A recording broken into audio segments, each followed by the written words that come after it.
తో ఇక వ్యూహ ప్రతివ్యూహాలకు పార్టీలు పదును పెడుతున్నాయి. బలమైన నాయకత్వం, దేశభక్తిని ప్రధాన అస్త్రాలుగా చేసుకోవాలని బీజేపీ భావిస్తూ ఉంటే రఫైల్ తదితర అంశాలతో కమలనాథులను ఇరకాటంలో పెట్టేందుకు కాంగ్రెస్ సిద్ధమవుతోంది.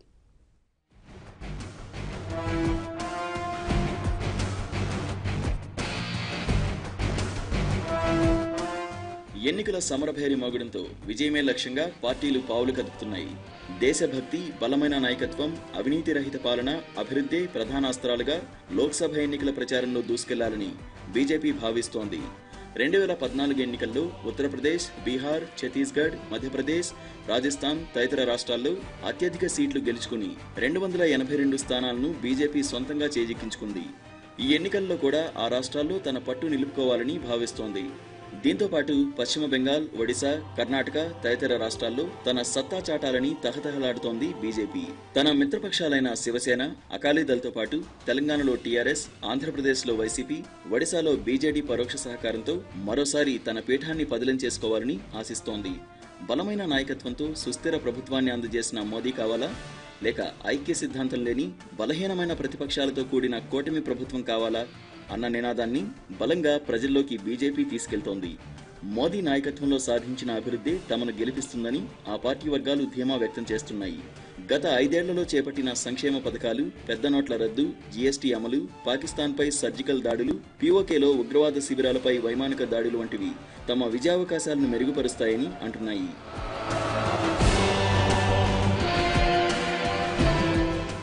వైమానిక దాడుల్లో మరణించిన ఉగ్రవాదుల సంఖ్యపై ప్రభుత్వ వర్గాల భిన్న ప్రకటనలు ప్రతిపక్షాలకు అస్త్రంగా మారాయి.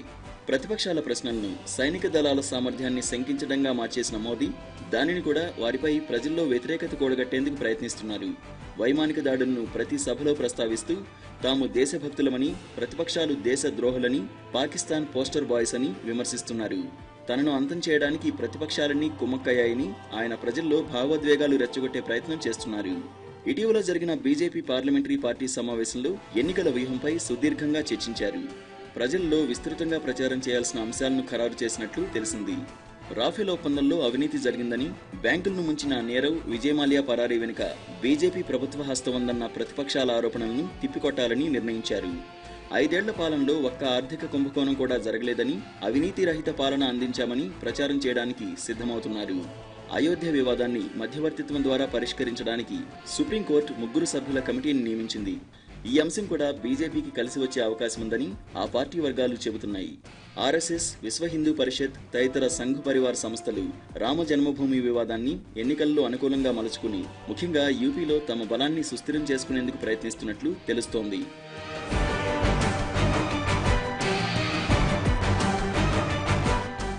అటు ఎన్డీఏను గద్దెదించడమే లక్ష్యంగా తమ మధ్య ఐక్యతా యత్నాలను సాధ్యమైనంత వేగంగా పూర్తి చేసేందుకు విపక్షాలు సిద్ధమవుతున్నాయి. బీజేపీకి, కాంగ్రెస్కు ముఖాముఖి పోటీ జరిగిన రాష్ట్రాల్లో తప్ప మిగతా చోట్ల బీజేపీయేతర పార్టీల మధ్య ప్రత్యక్ష, పరోక్ష అవగాహనలు ఏర్పడే అవకాశాలున్నాయని రాజకీయ విశ్లేషకులు అంచనా వేస్తున్నారు. మహారాష్ట్రలో ఎన్సీపీతోనూ, కర్ణాటకలో జేడీఎస్తోనూ కాంగ్రెస్ పొత్తు చర్చలు కొలిక్కి వచ్చాయి. బీహార్లో ఆర్జేడీ, రాష్ట్రీయ లోక్ సమతా పార్టీలకు భాగస్వామిగా కాంగ్రెస్ పోటీ చేయనుంది. తమిళనాడులో డీఎంకే, ఎండీఎంకే, సిపిఐ తదితర పార్టీల కూటమిలో కాంగ్రెస్ కూడా చేరింది.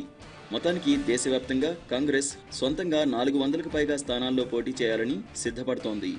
గుజరాత్, మధ్యప్రదేశ్, రాజస్థాన్, హర్యానా, ఛత్తీస్గఢ్, హిమాచల్ ప్రదేశ్, అస్సోం, మహారాష్ట్ర, పంజాబ్, ఉత్తరాఖండ్ రాష్ట్రాల్లోని 185 స్థానాల్లో కనీసం 100 సీట్లు గెలుచుకుంటే మిగిలిన చోట్ల 50 సీట్ల వరకు దక్కుతాయని కాంగ్రెస్ నేతలు భావిస్తున్నారు. 2009 ఎన్నికల్లో యూపీలో కాంగ్రెస్ 22 సీట్లు గెలిచింది. ఈసారి ప్రియాంక ప్రభంజనాన్ని ఉపయోగించుకుని ఆ సీట్లను తిరిగి దక్కించుకోవాలని కాంగ్రెస్ నేతలు భావిస్తున్నారు.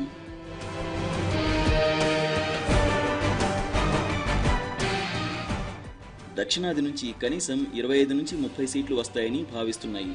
కాంగ్రెస్కు 150 సీట్లు దాటితే మిత్రపక్షాలు పెద్ద సంఖ్యలో యూపీఏలో చేరేందుకు లేదా బయట నుంచి మద్దతిచ్చేందుకు ముందుకు వస్తాయని ఆ పార్టీ వర్గాలు భావిస్తున్నాయి. మరోపక్క మోదీ దేశభక్తిని దేశభక్తితోనే దెబ్బకొట్టాలని కాంగ్రెస్ భావిస్తోంది. పాక్లో వైమానిక దాడి చేశామని ఒక పక్క మోదీ చెబుతుండగా ఆయన చేసిందేమీ లేదని కాంగ్రెస్ ఆరోపిస్తోంది.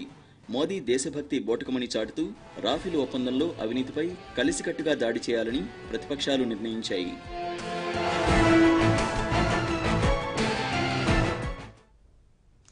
దేశవ్యాప్తంగా 7 విడతల్లో ఎన్నికలకు షెడ్యూల్ విడుదల చేసింది ఈసీ.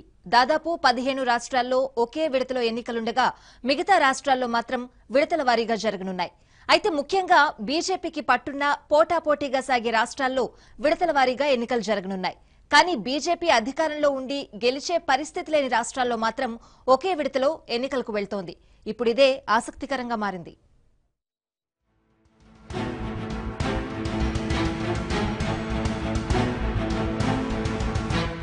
ఎన్నికల షెడ్యూల్ విడుదలైంది. దాదాపు 7 విడతల్లో పోలింగ్ నిర్వహిస్తున్నట్టు ఈసీ ప్రకటించింది. ఇందులో 15 రాష్ట్రాలు, 7 కేంద్రపాలిత ప్రాంతాల్లో ఒకే విడతలో ఎన్నికలు జరుగుతున్నాయి. ఏపీ, తెలంగాణతో పాటు ఉత్తరాఖండ్, హర్యానా, పంజాబ్, కేరళ, తమిళనాడు లాంటి రాష్ట్రాల్లో ఒకే విడతలో ఎన్నికలు ఉన్నాయి. ఇక యూపీ, పశ్చిమ బెంగాల్, బీహార్ లాంటి రాష్ట్రాల్లో 7 విడతల్లో ఎన్నికలు జరగనున్నాయి. అయితే ఇక్కడే ఒక విషయం ఆసక్తికరంగా కనిపిస్తోంది. ముఖ్యంగా బీజేపీకి హోరాహోరీగా ఉన్న రాష్ట్రాల్లో విడతల వారీగా ఎన్నికలు జరుగుతుండగా హోప్స్ లేని చోట సింగిల్ ఫేజ్లో ఎన్నికలకు ఈసీ షెడ్యూల్ విడుదల చేసింది.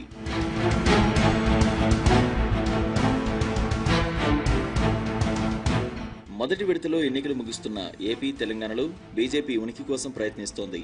ఇక్కడ ఏప్రిల్ 11కే ఎన్నికలు పూర్తవుతున్నాయి. ఇక తమిళనాడు, కేరళలోనూ ఒకే విడతలో ఎన్నికలు పూర్తి కానున్నాయి.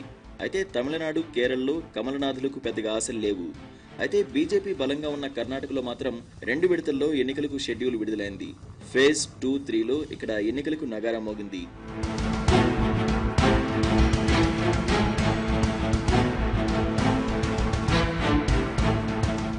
బీజేపీ అధికారంలో ఉన్న గుజరాత్, గోవా, హర్యానా, ఉత్తరాఖండ్లతో పాటు కొన్ని ఈశాన్య రాష్ట్రాల్లోనూ ఒకే విడతలో ఎన్నికలు జరగనున్నాయి. ఇవన్నీ బీజేపీ పాలిత రాష్ట్రాలే. గుజరాత్ 3వ విడతలో ఉంటే గోవా, హర్యానా 6వ విడతలో ఎన్నికలకు వెళ్తోంది. అయితే బీజేపీ పూర్తిగా పట్టులేని రాష్ట్రాల్లో మాత్రం మొదటి ఫేజ్లోనే ఎన్నికలు పూర్తి కానున్నాయి. ఇక హోరాహోరీగా పోరు సాగుతున్న రాష్ట్రాల్లో పలు విడతలుగా ఎన్నికలు జరగనున్నాయి. కర్ణాటక, మణిపూర్, రాజస్థాన్, త్రిపుర రాష్ట్రాల్లో 2 విడతల్లో ఎన్నికలున్నాయి. అయితే ఇక్కడ కర్ణాటక, రాజస్థాన్లో పోటీ హోరాహోరీగా ఉంటుంది. ఇక అసోం, ఛత్తీస్గఢ్లో 3 విడతలుగా ఎన్నికలకు వెళ్తోంది. అసోంలో బీజేపీ అధికారంలో ఉంది.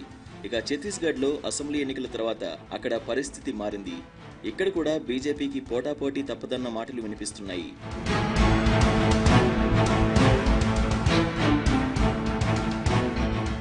ఇక జార్ఖండ్, మధ్యప్రదేశ్, మహారాష్ట్ర, ఒడిశా ఈ 4 రాష్ట్రాల్లో 4 విడతలుగా ఎన్నికలు జరగనున్నాయి. జార్ఖండ్లో పక్కన పెడితే మధ్యప్రదేశ్, మహారాష్ట్ర, ఒడిశాలో పోరు హోరాహోరీగా ఉండనుంది. మధ్యప్రదేశ్లో అధికారం మారడంతో సమీకరణాలు మారుతాయని చెబుతున్నారు. అయితే మధ్యప్రదేశ్, మహారాష్ట్ర లాంటి రాష్ట్రాల్లో కూడా 4 విడతలుగా ఎన్నికలు నిర్వహించడమేంటన్న ప్రశ్నలు వినిపిస్తున్నాయి. ఉద్రిక్తతల రాష్ట్రం జమ్మూ కాశ్మీర్లో 5 విడతలుగా ఎన్నికలు జరుగుతున్నాయి. అయితే జమ్మూలో బీజేపీకి కలిసొచ్చే అవకాశం ఉన్న లోయలో ఉద్రిక్తతలు ఇంకా తగ్గలేదు.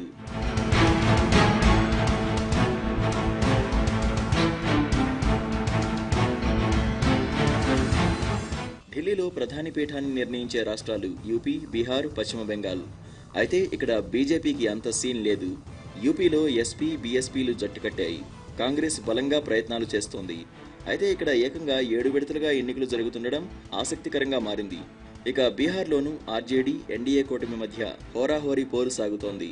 బెంగాల్లో కూడా 7 విడతల్లో ఎన్నికలకు సిద్ధమైంది. ఇక్కడ బీహార్, పశ్చిమ బెంగాల్లో ఒక్కో విడతలో 5-6 నియోజకవర్గాలకు ఎన్నికలు జరగనున్నాయి.